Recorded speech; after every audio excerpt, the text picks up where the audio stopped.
accuse me to immigration. You are out of fraud. I have never heard Gino's voice get that deep. Part 1 of the Happily Ever After tell-all was pure chaos. What the hell's she doing? But what I didn't expect was for Gino's ex, Natalie, to show her face again. excuse of a woman. I thought she was embarrassed enough. Let's talk about the tears. I'm sorry, Gino. Sucking up all the air in the room. The contradictions from you-know-who. If it's not true, nobody gets mad like that. The awkward moments, nice save, Gino, and the moments that had me lost for words. You transformed your rings. The wedding bands into some nice pair of earrings for Matilda, my daughter. What? Not her passing down her baggage literally. Wow, talk about statement earrings. Let's unpack it. It's Malicia. Hey 90 Day Fans fam, it's Malicia. I hope you are well. If you love all things 90 Day Fiancé, relationships, personal growth, make sure to hit that subscribe button to join our community. Woo, okay, let's get into this tell-all. Oh my goodness, we got so much to talk about. First, let's talk about the house dynamics before we get into what went down on stage. For this tell-all, all the couples, including the ones who have broken up, are also staying in a mansion together. Yara and Jovi were the first ones to arrive. Take your shoes off. Take the shoes off. And then here comes Darcy with all these damn bags. I counted 8 bags. 8 in total. That's a lot of bags to always add to your travel budget. At this point, her luggage needs its own frequent flyer account. I wonder if she's just not a good packer, or if she really is and she's using all of the space in the bags. Unpacking must be the worst for her.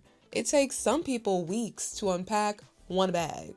By the way, I was surprised to see Darcy arrive with Georgie, as they seemed to be on the verge of ending things after Georgie revealed he's now considering having kids. Darcy says they're in a quote, weird place, but for the most part, they seem to be okay at the moment. Although Georgie's behavior with another cast member at the house did catch my eye. We'll talk about that in a minute. But for now, let's move on to Gino and Jasmine. I am not the same person. You know, I'm not the broken Jasmine who couldn't regulate her emotions. It's a miracle. While I'm sure there has been some growth, definitely since we first met her on the show. Get out of my house! Based on her upcoming actions, her emotions still seem to be controlling her, not the other way around. Little reminder. Sustainable growth takes time. It's a process, not an event. Jasmine arrives solo, Matt arriving the next day. And before Gino gets there, the other couples don't hesitate to ask, why in the world did she allow herself to get pregnant during the open marriage? Don't wear condoms and in the shower. I didn't know that in the shower they break up. With the friction of the water. That is your answer. No, I'm not saying it. Yara rolled her eyes. She said, girl, please. I feel like Jasmine knew this question was coming and looked up all the ways people can still get pregnant while using a condom. And she was over there taking showers with Matt. I don't know. From my experience, that's more relationship type behavior. It's comfort, it's intimacy. Not we're just roommates who hook up. And that's what Jasmine would refer to Matt as, her roommate who she hooks up with. Fast forward. Jasmine, you want lollipop? Thank you. Watermelon. I don't know what Georgie is doing, but he's doing a little too much, if you ask me. He also offered Jasmine some of his drink earlier in the episode. Since you don't know how to swim, I can offer you. Be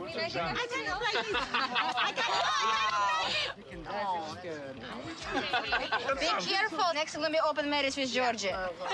Jasmine tried to clean things up by saying Georgie is not her type. Darcy is. Maybe I'm just super sensitive about these things, but I think it was inappropriate for her to be sipping from Georgie's cup in front of Darcy. Some married men do the most, and they don't really think about female dynamics. But I think as women, it's our responsibility to put having fun and feeling cute second, and put respecting the wife or the girlfriend first. Girl code. I'm sure Jasmine would have flipped if her man did that. That's hot. All right, let's talk about Gino arriving.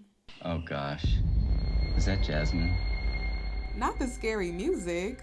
She's the ghost of his past. At first, Gino says hi to all the other cast members who are at the house and ignores Jasmine. He heads to the bar and there is Jovi, who totally leaves him hanging. Let's add one more to that too, please. But he daps up the bartender in Gino's face. Awkward. Jovi was focused. We know he loves good drinks. But I hate when that happens, when you go somewhere and you already feel awkward and something else happens to make you feel even more awkward, like you trip or you slip. It's like, ugh, could this get any worse? Some of the cast members update Gino on what Jasmine has been saying before he arrived. And I hate to say this, but there is some truth to what Elizabeth and Andre were saying when they called Jovi an instigator last episode. I don't know if he agreed with the producers to be the one who gets the party started, but we see Jovi instigate the situation by telling Gino he needs to take action now. Because everybody's gonna be on Jasmine's side. After being all pumped up by Jovi, Kara, and Georgie, Gino confronts Jasmine. So Jasmine, you talking about me? Jasmine says this is Gino's way of continuing to try to destroy her life. And Gino says, no, you destroyed my life. That's their go-to. Blaming each other for destroying their lives. If Gino thinks Jasmine destroyed his life and Jasmine thinks Gino destroyed her life, guys, at this point, maybe it's safe to say you both destroyed your own life. I am allowed to tell my part of the story. You have done enough. No, I'm sorry, but you have done enough. Facts. You have done enough. Agree. I did not expect Kara to be so vocal about Jasmine and Gino's issues. Gino calls Jasmine a cheater, and Kara is like, we know. Whole time, a lot of us have been wondering if she cheated on Guillermo. Meanwhile, here's Georgie, still doing the most. Thank you, babe. Move on is what I think you need to do. He seems to be playing in Darcy's face. Gino goes on to make a fair point. Matt's not gonna get a freebie either. Of course, he could have said it better, but I get where he's coming from. I brought her to this country. Matt can apply for the K-1 visa and bring Jasmine to the country that way through that process, and he can do it like that. He feels like he's done all the hard work and Matt gets the girl and the baby. But then again, if Jasmine was being emotionally deprived like she said she was, maybe he should have worked as hard on his marriage as he did the K-1 visa. Jasmine storms off pissed that Gino called her a freebie, as Andre confronts Jovi about blocking him on social media. This is a grown man with kids. Jovi tells him after Elizabeth called Yara out of her name, of course they blocked them. What Elizabeth called her when she left is like the most rude and disrespectful thing you can say to someone. Hey, woman to a woman, it's kind of like, okay. Kinda. You're almost 40 years old. Grow up. Jovi tells Andre, quote, if you want to be my friend, you need to act like it. And things get tense when Andre asks if Jovi's the one stirring up drama, and Jovi shoots back that he's the one causing problems. That's when Andre, you know, typical Andre, gets unnecessarily aggressive and calls Jovi out of his name. So you're gonna be a little bitch and just tell me. I'll be a little bitch. And the water bottle enters the chats. You do it like off. Yourself. You. Poor bartender, he almost got hit with the water bottle. He's probably like, all those drinks I made for you, Jovi, you're gonna put me in danger? This started to feel like a big brother, little brother fight. Apparently, Jovi and Andre have built their own little relationship. According to Andre, they send each other memes. Do you wanna fight? Because I'm here. I don't want to fight, but what the you fighting about? Because he's immature. I'm telling Mom. Andre insults Jovi once again, saying he acts like a little girl and gets drunk all the time. Thankfully, Guillermo is there to play the voice of reason. Want to be friends with him, but at the same time you're calling him little girl? Thank you, Guillermo. But then enters Elizabeth. Don't disrespect me, and I won't disrespect you, okay? Nobody did. What about your wife Nobody. disrespecting me? Girl. I'm convinced she loses recollection of what goes down. Something is wrong. She's the one who called Yara a slur. I'm glad Jovi ignored her. Now, what couldn't be ignored was Jasmine returning to give a public service announcement to the other cast members about Gino. Guys! Oh my God. Jasmine says she's not gonna let what happened at the last resorts tell-all happen again. The first day I came to America, I slept on his house. And I went to the bathroom. There was literally a piece of Oh, boy. He didn't even flush the toilet. That's what you grabbed everyone's attention to say, Jasmine? There weren't any other stories to prove how he was a shitty husband? She had all that time to sit over there and think. In my opinion, for her to make an announcement, she should have come with something better than that. So there's a piece of so I'm gonna go another man and have a baby. Gino gets so angry that his usual voice that we know of goes out the window. I'm gonna show the world how you treated me, bitch. Damn. You're a fraud. Relax. Gino is furious. He's literally in a worst case scenario position. Being in a room with a recent ex is hard enough. Imagine being in a room with your wife or your husband who just had a baby with someone else and is still with that person. Cut the show. I'm done. Take me off. That takes a lot of strength to hold your composure. And to be doing all of this publicly intensifies the embarrassment. My man work, asshole. When just hours ago, she said she's no longer the Jasmine who can't regulate her emotions. What's real, Jasmine? What's the truth? He's actually hurt. Yes. And she just want to clear her name, and that's it. After this back and forth, Jasmine walks off and says she's sleeping in a hotel tonight. But first, she comes across Gino's luggage and pours her drink all over it and in his bags. And then she starts to do the unthinkable. Nothing, you don't have to film it if you don't want. I thought she was about to pee on his stuff. You. So is she saying her underwear is dirty? Or does she want to torture Gino with the smell of her pheromones? I'm confused. Maybe she's trying to punish him by forcing him to spend money on new luggage. How cheap is he? As everyone heads to bed, Gino grabs his bags, seemingly with no clue about what just happened. But interestingly enough, he does say this. I think I need to take a shower. Get all the Jasmine stench off of me. They might still be more connected than they think.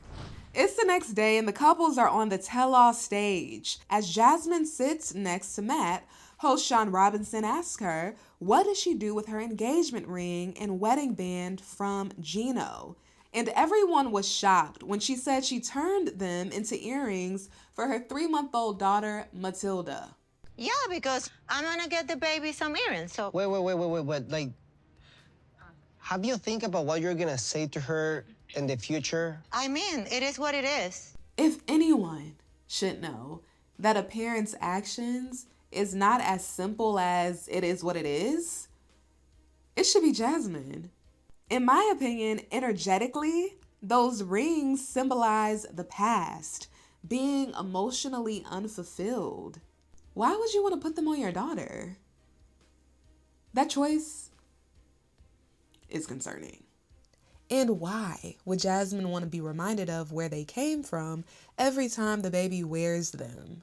I'm trying to be very mindful of what I say because I know Jasmine loves Matilda and I know no mom wants to be criticized about their actions. But I hope after seeing the cast members' reactions, she becomes more intentional about her choices and stops making choices with getting revenge on Gino in mind, especially when it comes to her daughter.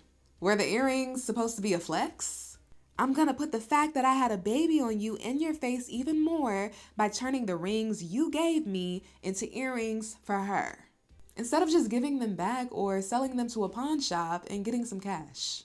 Also, why is Matt even okay with this? That's odd, to say the least. Fast forward, they play the scene where Jasmine told Gino she was pregnant by Matt, and Gino is in tears, telling the camera he believes Jasmine never loved him. Sean asks Jasmine how she feels watching that back, and Jasmine says she doesn't blame him. None of this was supposed to happen. It hurts me when he said that I never loved him because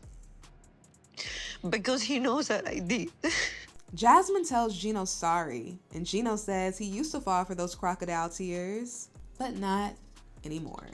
Jasmine says the only way Gino will let this go is if she self-deports, and if she does that, she claims she can't take her daughter Matilda. She adds she knows she's dealing with the consequences of her actions, but she's in a tough position. Fast forward, Gino's family comes out. His cousin Dana and Michelle, and they are completely on Jasmine's side. Something just feels a little off. He had said to me, I knew 1 week after she got here I didn't want to be with her. No, I never knew you said made a that. I mistake. said You she knew you was made a treating me mistake. like when she came. Dana goes on to tell Gino he makes it so easy for him not to like him. Okay, they can disagree with Gino's actions. They cannot like him. But to appear on TV to take up for your cousin's wife who had a baby on him is going the extra mile. Just stay out of it. Support from behind the scenes. In comes Gino's ex, or a woman he dated for a while, Natalie, who I thought we would never see again. After Jasmine pushed her and called her a whore at Dana's birthday party after meeting her for the first time. This is messy, disgusting. I don't live my life like this. I don't want any part of it. She was so upset and embarrassed that I thought she would completely be done with Gino and the show. But nope, she came back for Jasmine. As a woman, I am disappointed at the fact that you put your hands on me. I'm not gonna play this game. No. Bye. Sit down and listen. No, listen to what she's saying. It's frustrating and honestly annoying when Jasmine gets up and storms off. She did it a few times this episode, either when most people aren't agreeing with her, or she has nothing valid to say to justify her actions. It's immature. If she could say sorry to Gino, she could say sorry to the lady. Sit the down and listen. I swear, she gives law enforcement vibes. And I don't know if that's a good thing for her or law enforcement. You're a poor excuse of a woman. Jasmine showed Natalie who she is at that party by calling her a whore and a stripper from Vegas a number of times. And now Natalie is expecting her to show up as a different woman? I get it, but having that hope has now caused Natalie to embarrass herself even more. Don't let her get to you. This is what she does. She runs off, and that's exactly what she did to me. Not Jasmine crying and getting a hug from Dana and Michelle. That's why I feel like something is off. I don't know what it is. But clearly in this situation with Natalie, Jasmine was wrong. And Dana and Michelle are over there consoling her. What is she crying for? Like I said, it's weird. It's like Jasmine has them wrapped around her finger. And yeah, she can be very lovable at times, in my opinion. But love isn't excusing her toxic behavior. Natalie tells Jasmine she was dating Gino with the impression that he had closure with her, so she should have pushed Gino instead of her. Natalie goes on to say she's a 53-year-old woman. She looks good. And she doesn't need to be called a whore and get thrown out of places. Natalie goes on to call Jasmine a narcissist to her face and a hypocrite. Because if you can't own up to your you know what? Good luck to you in life. La da da da la. What are you, a child? You're a middle-aged woman. Grow the up. Kara, Yara, and Gino agree with Natalie's comments. When Sean asks Jasmine if there's anything she would like to say to Natalie before she leaves, Jasmine says no, which literally takes Natalie's breath away. Jasmine missed an opportunity right there, if you ask me. Jasmine, you're a freaking lunatic. Last but not least, Elizabeth contradicts herself so bad, it's not even funny. The Florida Friend Group is in the hot seat, and the topic of how Elizabeth accused Alex of body shaming Loren after she thought Loren called Andre a horrible man is on the table. And Libby fixes her mouth to say this. Why are you so pissed if it's not true? Yeah, That's because what I why wanna are you know. keep denying it and after this? First of all, Elizabeth sounds more angry than Alex right now. And second, good question, Elizabeth. Why were you so upset when Loren allegedly called Andrei a horrible man if it's not true? That's how this huge fight even started. Loren and I aren't friends anymore because Why did you we put a can't hand on trust her each mouth other and because took you it away? open your mouth. I open my mouth. Yes, yes, yes, yes. Elizabeth doesn't need to be messy. She's not good at it. She's not smooth at all. She seems to forget everything she does or says. All we have is our word, and to build a reputation for not being trustworthy and contradicting yourself is, honestly, it's unfortunate. To accuse me of body shaming? What the is wrong with you? If it's not true, nobody gets mad like that. Oh my gosh. Sometimes you just have to laugh. Because what? Loren and Alex are mad because you're defaming his character, saying he body shames his wife. People don't just get mad when things are true, they also get mad when you lie. And no one is gonna ask Elizabeth why she got so upset and started all of this? If the comments about Andrei being a horrible man or a dick weren't true, she's telling on herself. Let her keep talking. Keep talking. All right.